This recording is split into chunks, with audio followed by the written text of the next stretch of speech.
Bismillahirrahmanirrahim.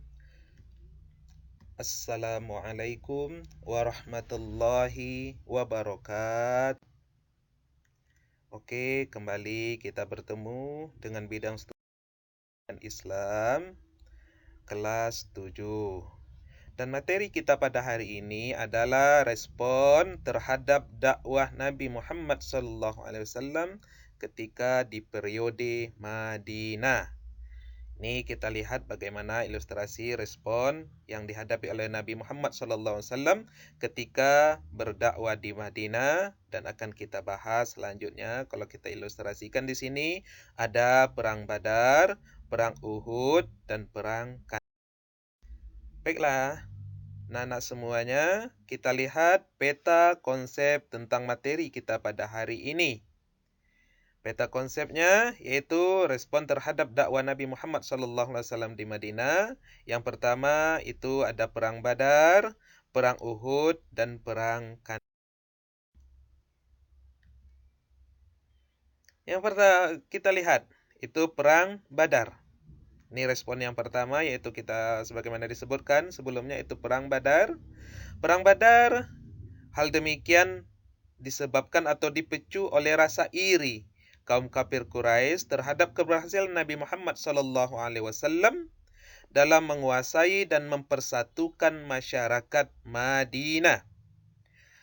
Perang Badar terjadi di Lembah Badar pada tanggal 17 Ramadan tahun kedua Hijrah atau bertepatan dengan tanggal 17 Maret tahun 624 Masehi.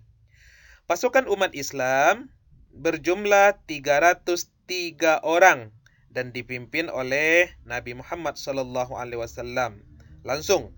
Sedangkan pasukan kafir Quraisy berjumlah 1.000 orang dan dipimpin oleh Abu Sufyan. Pada perang tersebut, umat Islam berhasil memenangkan peperangan dan Abu Jahal beserta 70 orang kafir Quraisy ini terbunuh. Sedangkan dari pasukan Islam, ini ada 14 orang yang mati syahid yang terdiri dari 6 orang kaum muhajirin dan 8 orang kaum ansar. Lanjut, dari perperangan Badar tersebut yang dimenangkan oleh umat Islam, maka ada beberapa kesan yang dapat diambil bagi umat Islam ketika itu. Kesan yang dapat diambil dari perang Badar itu bagi umat Islam adalah satu, semakin umat Islam semakin solid yang berada di Madinah. Yang kedua, kesannya adalah menjadi dasar pemerintahan Nabi Muhammad SAW ketika di Madinah. Yang ketiga, kemenangan militer umat Islam pertama kalinya. Jadi intinya di sini adalah ini kemenangan umat Islam yang pertama di dalam pertempuran. Yang keempatnya, semangat jihad perang Badar sangat berpengaruh terhadap dakwah Islam pada hari-hari berikutnya. Ini kesan-kesan yang dapat ditampilkan atau yang dapat diambil dari perperangan Badar tersebut, di mana umat Islam mengalami kemenangan. Yang kedua itu respon terhadap dakwah Nabi Muhammad SAW Madinah, yaitu ada perang Uhud. Perang Uhud, hal tersebut terjadi juga di bulan Ramadan tahun ketiga Hijrah. Artinya setahun setelah perang Badar. Berlanjut dengan perang Uhud. Ini terjadi pada tahun 3 Hijrah atau 625 Masehi. Hal tersebut bermula dari kafir Quraisy ingin membalas atas kekalahan pada perang Badar. Mereka ingin menyerang secara besar-besaran. Rencana ini diketahui oleh Nabi Muhammad SAW melalui sepucuk surat dari Abbas bin Abdul Muttalib, paman Nabi yang sudah menaruh simpati terhadap Islam. Kalau kita lihat di sini bahwa Abbas bin Abdul Muttalib belum memeluk agama Islam dan masih tinggal di Makkah. Kafir Quraisy dipimpin oleh Khalid bin Walid dengan membawa 3.000 pasukan berunta 200 pasukan berkuda, dan 200 pasukan berbaju besi. Pasukan umat Islam langsung dipimpin oleh Nabi Muhammad SAW dengan jumlah awalnya 1.000 pasukan, tetapi dalam perjalanan kaum munafik yang dipimpin oleh Abdullah bin Ubay sebanyak 300 orang membelot kembali pulang ke Madinah, sehingga yang tersisa dari pasukan Nabi Muhammad SAW ketika itu berjumlah 300 tentara.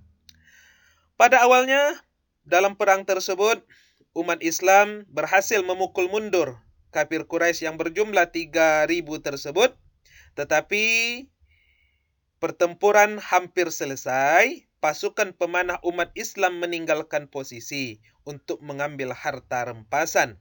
Akibatnya, pasukan Islam mendapat serangan balik dari arah yang belakang yang dipimpin oleh Khalid bin Walid. Pasukan Islam tidak mampu bertahan dan mundur dari medan perang. Sebanyak 70 tentara Islam syahid, sedangkan kafir Quraisy sebanyak 23 orang. Seusai perang, Hindun, istri Abu Sufyan, mengoyak isi perut Hamzah paman Nabi yang gugur dalam medan perang, dan dia ambil hatinya paman Nabi tersebut. Ini yang dilakukan oleh Hindun, istrinya Abu Sufyan, setelah Hamzah meninggal dunia atau wafat dalam perang tersebut, lalu dikoyaknya perut Hamzah dan dikeluarkan hatinya Hamzah tersebut dari badannya. Ini ilustrasi dari perang Uhud tersebut, bahwa terperang Uhud, pasukan musyrikin berjumlah 3.000 orang, dan pasukan Islam yang awalnya 1.000 menjadi 700 orang. Dalam perang ini, umat Islam mengalami kekalahan karena tidak patuhnya para tentara ataupun sahabat Nabi di bagian pemanah. Yang ketiga, respon terhadap dakwah Nabi Muhammad SAW, yaitu perang Khandaq. Perang Khandaq berarti perang parit. Hal ini digunakan untuk menyebut sebuah kejadian perperangan yang terjadi pada tahun ke-5 Hijrah, di mana atau bertepatan dengan 627 Masehi. Hal ini atau merupakan perang ketiga, atau perperang ini merupakan perang ketiga yang dipimpin langsung oleh Nabi Muhammad SAW. Perang Khandaq adalah perang umat Islam melawan pasukan sekutu yang terdiri dari bangsa Quraisy, Yahudi, dan suku Ghatafar. Perang ini juga disebut perang Ahzab, yang berarti kaum musuh itu bergabung, mereka bersepakat untuk menyerang kaum muslimin yang berada di Madinah. Pasukan kafir Quraisy dan sekutunya itu berjumlah 10.000 orang, langsung dipimpin oleh Abu Sufyan yang bergerak menuju Madinah.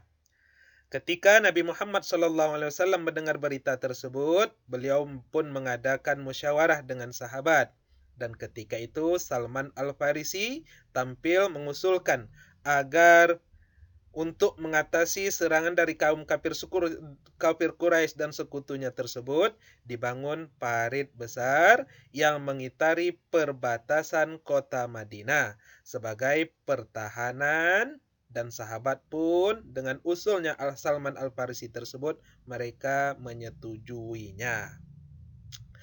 Melihat hal demikian, pasukan kafir Quraisy dan sekutu terheran melihat strategi yang diterapkan oleh umat Islam ketika itu di dalam perperangan.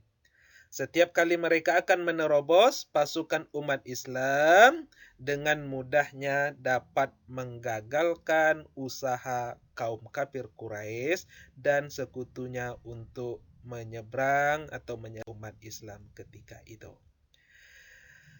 Pengepungan yang akhirnya mereka pun mengepung umat Islam yang berada di Madinah. Pengepungan dan serangan pasukan kaum kafir Quraisy berlangsung selama berhari-hari sampai perbekalan yang mereka bawa itu mulai berkurang. Akhirnya Allah Subhanahu wa taala turun langsung memberikan pertolongan dengan mengirim angin yang kencang disertai badai pasir yang merobohkan tenda-tenda musuh umat Islam. Melihat kondisi itu, pasukan Quraisy tidak dapat bertahan mengepung kota Madinah. Akhirnya Abu Sufyan sebagai pimpinan kaum kafir Quraisy membubarkan sekutunya untuk kembali ke tempat masing-masing. Ini kita lihat ilustrasi perang Khandak tersebut, bahwa ini gambarnya bahwa kota Madinah dikepung oleh parit-parit. Nah, di parit-parit sehingganya kaum kafir Quraisy tidak bisa untuk memasuki kota Madinah. Setiap sekali mereka mau masuk, akhirnya sudah ditunggu oleh pasukan-pasukan pemanah umat Islam, yang akhirnya mereka pun banyak yang meninggal dunia ataupun mati. Demikian, selesai materi kita. Terima kasih.